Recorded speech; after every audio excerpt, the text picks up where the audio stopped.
삼성전자 추정치가 더 좋을까 하이닉스 추정이 더 좋을까? 최근 제가 본 보고서에는 더 좋긴 좋습니다. 삼성전자는 바닥권에 돌리는 주식이고 하이닉스는 위에서 이렇게 돌리는 주식이고 뭐가 더 내가 마음에 편할까? 라고 아이디어를 먼저 내가 생각을 해야 되는 게 중요하죠. 두 번째, 2차전지요.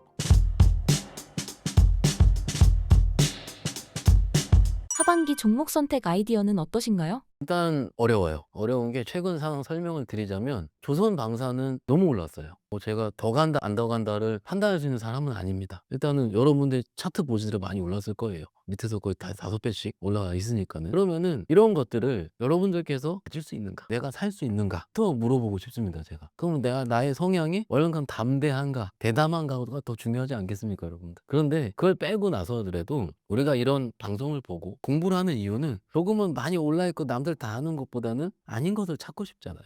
그래서 그것 때문에 보시는 거잖아요. 그런 거 역할을 제가 해드리는 거라고 생각을 하는데 저도 매일 고민을 하고 있습니다. 그러면은 편하게 업종 입장에서 봤을 때 안 오른 반도체를 살까? 그죠? 그러면 아이디어가 어떻게 돼요? 삼성전자 하이닉스를 살까? 혹은 관련된 밸류체인 소부장을 살까잖아요. 그러면 삼성전자를 사서 소부장이면은 레거시를 살까? 하이닉스 소부장을 사면 HBM을 살까잖아요. 여기서 갑니다. 하이닉스 빼고요. HBM 어떻습니까? 작년에 이미 많이 올랐습니다. 한미반도체 보셨죠? 많이 올랐다가 지금 빠져있는 걸 살까? 지금 레거시 쪽에서 사실은 레거시는 최근에 오른 게 아니라 한 5, 6년 전에 많이 올랐습니다. 미세화 공정 수혜주들 이런 식으로 해가지고 그것들은 지금 다시 좋아질까? 어떻습니까, 여러분들? 이거부터 분류를 선택하는 게 중요합니다. 무턱대고 중건사 가셔가지고 혹은 뭐 이렇게 하셔가지고 그렇게 하시는 것보다 먼저 내가 요 정도의 전체 카테고리는 내가 해놓고서 좀 검색을 하던 신문을 보는 게 중요하다고 생각합니다. 주가 높이 입장에서 봤을 때 삼성전자 추정치가 더 좋을까 하이닉스 추정이 더 좋을까? 최근 제가 본 보고서에는 하이닉스가 더 좋긴 좋습니다. 그러면 삼성전자는 바닥권에 돌리는 주식이고 하이닉스는 위에서 이렇게 돌리는 주식이고 뭐가 더 내가 마음에 편할까? 라고 아이디어를 먼저 내가 생각을 해야 되는 게 중요하죠. 두 번째, 2차전지요. 아까 다 빠졌다고 말씀드렸죠. 빠지고 더 안 빠지고 있다. 그러면은 어떤 트리거로 2차전지 주가가 폭발을 할 거고 아까 말씀드린 대로 실적을 확인하고 살까? 미리 내가 빠질 때 살까? 이거 선택을 해야 되지 않습니까? 일단 이것에 대한 높이에 대한 고민이 좀 있어야 될 것 같아요. 이게 보면 이거는 왜냐면은 제가 주식을 하면서 수익을 낼 때 있잖아요. 많이 낼 때 혹은 적게 낼 때. 많이 올라온 주식 가지고 수익을 많이 내질 못했어요. 많이 흔들거든요. 적어도 밑에 있는 주식을 올라가더라도 또 빠지죠. 지겹죠. 밑에 있는 것이 빨리 안 움직여요. 이렇게 했다가 더 사고, 아유, 더 사고. 비중이 살살살 높아지다가 거기서 내자로 갈 때. 적당한 시간을 녹이고, 적당한 나의 공부를 녹이고, 그리고 좀 더 살 수 있는 용기도 녹이고, 그렇지 않습니까? 그것이 비중이 들어가서 그거 유의면 상승이 나올 때 계좌 상승이 나왔습니다. 맞지 않겠습니까? 이 위에 있는 거 나쁘다는 표현 들은 위에 있는 거는 겁나 좋아요. 너무 좋았기 때문에 올라온 거잖아요. 트럼프가 LNG 프로젝트 추진한다면서요. 한국산 MRO 다 한다면서요. 그 얘기 안 하잖아요, 제가 지금. 다 아는 겁니다, 그건. 근데 너무 좋은 것과 밑에 있는 것들의 갭이 있잖아요. 어떤 식으로 판단할지가 방송 보거나 보면은 이미 그것만 위에 있는 것만 하라 그럽니다. 빠르니까는. 시청자들한테 보여줘야 되잖아요. 근데 실질적으로 여기서 제가 위에 있는 거 사봤어요, 제가. 저는 손절도 많이 쳐요. 왜냐면 톡 깨지면 6, 7%예요. 톡톡 하루 살짝 무너지면은. 그러면 6, 7% 감내 전 못하거든요. 10%까지는 감내해요. 근데 6, 7%, 7, 8%두 번 맞으면 15%거든요. 근데 그거 이틀이면 맞아요, 그렇게. 그러면 이제 해서 이거 뭡니까 그게? 여러분 예전에 2차전지 위에서 이런 거죠. 그게 그럴 수도 있다는 겁니다. 꼭 더 빠진다는 얘기가 아니고. 그래서 기본적으로 내가 주식을 할 때 좀 쉽게 말씀드려요. 높이에 대한 거를 내가 먼저 인식을 하자라는 거 첫 번째 이거 말씀드려요. 두 번째는 공매도입니다. 좀 쉽게 얘기를 할게요. 공매도는 실질적으로 사실은 좀 비싸 보이는 섹터, 실적이 별로 없으면서 내러티브 때 많이 오른 것들을 외국인들이 집중 타겟으로 한다라고 알고 있지 않겠습니까? 근데 실적 좋은 것도 걔네들이 가끔 해요. 근데 그들이 보는 리서치와 우리가 보는 리서치가 다를 수도 있지 않겠습니까? 그래서 그들이 할 때 공매도를 칠 때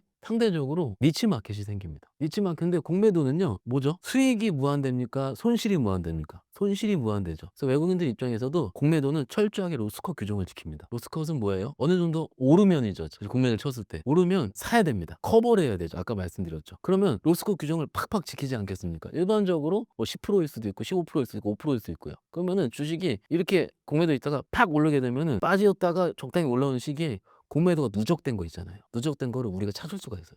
되게 신선해 보이죠, 그죠? 다 아는 겁니다, 주식하는 사람들은. 모르실 수도 있어서 말씀을 드리는 건데, 그거는 거래소, 국내도 페이지가 따로 있습니다. 아마 좀 더 오픈을 조만간 할 텐데, 거기서 매일매일 확인할 수가 있습니다. 공매도 데일리라는 거래소에서 좋은 자료도 매일 발간이 됩니다. 요즘은 잘 안 보긴 하는데, 시작하면 매일 보겠죠. 오늘 이거 많이 들어왔어. 오늘 삼성전자 많이 들어왔어. 나쁜 놈들. 맨날 얘기하잖아요. 그런 것들, 그런 자료 보고 장 끝나고 저희가 얘기를 하는 겁니다. 저 같은 애 나가서. 제가 어떻게 합니까? 자료가 다 누적이 되어 있습니다. 그러면은 내가 이거는 조만간 실적이 좋아질 것 같은데, 외국인들이 터무니없이 공매도를 하루에 100억씩 쳐놨어요. 근데 요거 한번 탁 쳤어요.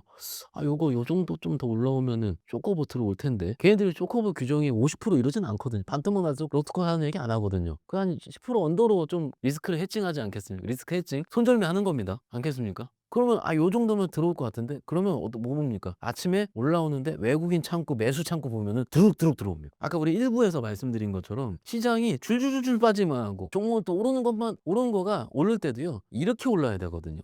이럴 때 우리가 살 수 있어야 됩니다. 공매도 좀 눌러야 되잖아요. 그러니까 오르면 빨리 오르고. 근데 최근에 뭐 작년, 재작년에 종목도 어떻게 올랐어요? 이러고 올르죠, 이러고. 못 잡는 거예요. 그렇지 않겠습니까? 주식이랑 조정도 주고 적당하게 해야 되는데, 그들만의 리그가 된 거죠. 빠질 때, 그러니까 오르는 건 그래서 쳐요. 잘 수익 많이 내세요. 오케이. 그런데 빠지는 거 어떡할 거예요? 이게 문제였어요, 자신감. 실적으로 영업점에서 제가 볼 때 가장 큰 문제는 회의된 주식이 많아졌다는 겁니다. 공매도 없을 때는. 물론 그런 주식이 거의 시작해도 좀 있을 수는 있지만, 상대적으로 아까 말씀드린 쇼커버에 대한 이런 것들에 대한 일시적으로 매수가 붙을 수가 있기 때문에 좋아질 수 있다는 거. 어느 정도는 우리가 숨을 돌릴 수 있는. 그러잖아요. 손절 치려고 할 때 빠지다가 여기 올라오면 친다 그러잖아요. 똑같잖아요. 그게 없었다니까요.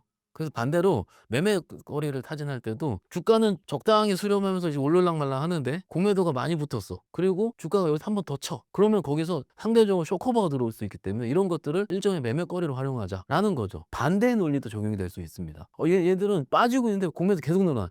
이거 되게 힘든 거죠. 그 개인 투자 공매도 되잖아요. 그걸 활용한다라든지. 근데 그거는 개인적으로 나온 게 말씀드리자면, 저는 하방에 베팅을 하지 않습니다. 인버스 이런 거. 왜냐면은 하방에 베팅을 일부 해지 형식으로 하잖아요. 다 팔고 싶어요, 그냥. 장이 빠진다는 얘기잖아요. 그러면은 기본적으로 시장을 바라보는 뷰 자체가 지금은 안 좋더라도 언젠간 좋아지는 뷰를 가지고 있어야지 내가 어려운 시장에 버티고 물을 타고, 혹은 좀 더 안 좋으면 일부 비중도 줄여서 버티고, 이런 작업을 통해서 매매를 하는데, 안 좋아요? 그냥 빠질 것 같아요. 그러면은 어렵죠. 그래서 개인적으로는 반대인데, 물론 매크로 보시면서 인버스 투자하시면 많이 있는 걸로 알고 있습니다. 그런데 이거죠. 그렇게 하면은 큰 수익이라 이런 것들이 좀, 제가 보기에는 물론 잘 끊어서 드시면은 좋긴 좋은데, 개인적인 뷰는 이렇게 말씀드리고 있습니다. 텐베거 종목을 찾는 방법이 있을까요? 저도 텐베고를 저점에 찍어서 고점에 판 적은 없어요. 그렇죠. 텐베고를 찾고 싶은 거죠. 찾고 싶은 건데, 텐베고 10배짜리죠. 10배짜리 주식. 옛날에 에코프로 나왔었고, 그죠? 그런 주식들이, 방산도 이제 저점 잘 샀으면 또 10배가 나온 거고. 근데 항상 특징이 있습니다. 요 바닥권일 때 어느 누구도 얘기 안 합니다. 그렇기 때문에 그런 주식을 찾는다기보단 내가 실적이 좋아지고 업황 턴어라운드, 가장 좋아지는 턴어라운드거든요. 그러니까 주식이 적저였다 흑자로 전환하는 상태, 전환될 것 같은 상태죠. 그런 상태에 있는 주식들을 조금은 노이즈가 있더라도 내가 버티는 게 좋은데, 말이 그래 제가 이렇게 하는 건데, 솔직히 적자나고 있는데 좋아질 거라고 인사이트 발휘할 수 있는 사람이 그렇게 많지는 않습니다. 가끔 봅니다. 그 업황, 거기서 일을 하고 계신 분들, 그 분야의 전문가들 있잖아요. 내년 있으면 좋아져, 이런 거 있지 않습니까? 이거 올해는 뭐 예를 들어서 전선 업황이 안 좋은데 내년부터는 이게 뭐 구리 가격이 올라서 뭐 어쩌고 이렇게 얘기할 수 있잖아요. 물론 그것도 산업 보고 다 볼 수가 있습니다. 근데 그거를 원초적으로 보실 수 있는 분들이 가끔 손님들이 있어요. 제가 무조건 맞다 틀리다 이렇게 얘기하는 게 아니고, 손님들은 호흡을 합니다. 어떤 분은 반도체 쪽에서 계시고, 어떤 분은 조선업종에 계시고, 어떤 분은 여기 계시고. 그러면 저는 통화하면서 업황 어때요? 왜냐면 레포트가 빠릅니다, 그게. 그래서 요런 식으로, 그러니까 결론은 주식 얘기할 때 텐베거 얘기할 때 여기까지 가면 좀 그렇긴 하지만, 주식 잘하는 형들 있잖아요. 제가 아는 형들은 꽤 많은 자산을 이룩한 분들, 그런 분들이 항상 얘기하는 건, 주식이 제일 중요한 건 사람이라 그럽니다. 내 주위에 어떤 사람이 있고 그 사람은 내가 어떻게 소통을 하는지. 왜냐면 그런 레벨까지 100억 단위의 레벨로 올라가시려면은 아까 말씀하신 그런 텐베거를 찾을 수 있는, 혹은 사람과의 관계라든지, 어려울 때 배팅도 할 수 있는 대담함과, 단타 쳐서 100억 못 모아요. 한 번은 배팅을 해가지고 승부를 보기도 하고. 근데 저는 직원으로서 못합니다. 저 성격상 못하고요. 그래서 고객자금 관리하기 때문에. 근데 제가 바라보는 논리와 또 그런 분들이 개인 투자 바라보는 논리는 또 다를 수가 있거든요. 그래서 그런 것들을 보시는 분 대부분 개인 투자 분이니까, 나는 안정적인 수익을 원해 라면은 텐맥은 찾지 말고, 근데 젊으신 분이에요. 좀 구독자분이 좀 젊으신 분이라면 그런 것들을 찾아보는 거 노력부터 시작하시는 것도 좀 나쁘지 않습니다. 유튜브 템 배우시면 엄청 나올 거예요. 그 요건 막 다 있거든요. 근데 아마 제가 말씀드린 내용이 거의 중첩이 되거나 그럴 겁니다. 예. 주식 투자자들에게 전하고 싶은 말씀이 있으신가요? 마지막으로 말씀드리고 게 자신감 가지시면 됩니다. 저번에도 말씀드린 관계는 한 것 같은데 주식이 굉장히 외로워요. 저는 안 외롭습니다. 왜냐면은 방송도 하고요. 저희 직원이 주식하는 사람이 18명 있습니다. 사무실에. 그리고 제 고객들이 몇 명이 있어요. 여러분들도 그런 네트워크를 만드시면 됩니다. 장이 어렵고 힘들 때 가끔 그런 거 있잖아요. 남편 몰래 한다. 와이프 몰래 한다. 그렇게 하시면 물론 그걸 제가 뭐 오픈해라 말씀 못 드리겠는데 조금은 소통할 수 있는 분들을 많이 만드는 게 중요해요. 소통할 수 있는 분들이 그냥 야 팔어 이렇게 해서 약간은 인사이트 없이 공부 없이 말씀드리는 게 아니고 진지하게 고민하시는 그런 지인들 혹은 요즘 커뮤니티도 많이 활성화돼 있잖아요. 그래서 유튜브 보면은 오픈 채팅방이라든지 혹은 라이브 하실 때 거기서 자주 모이시더라고요. 거기도 리더도 계시고 그런 식으로 내가 조금 어려움이라든지 제일 중요한 건 증권사 직원이죠. 저같은 관리자라든지 저희 고객들 저 전화가 주는데 이런 식으로 내가 좀 의지를 할 수 있는 something, someone 누가 필요한 거죠. 그래서 그런 것들을 가지시고 자신감 가지시면은 아까 나눠서 말씀드렸던 올해 논리잖아요. 삼성전자, 2차전지 이런 쪽이 바닥권에 있고 업황이 더 이상 깨지기는 약간 힘든 업황이 있기 때문에 국내 시장도 적어도 작년보다는 낫지 않을까 싶어서 말씀드리고 있습니다.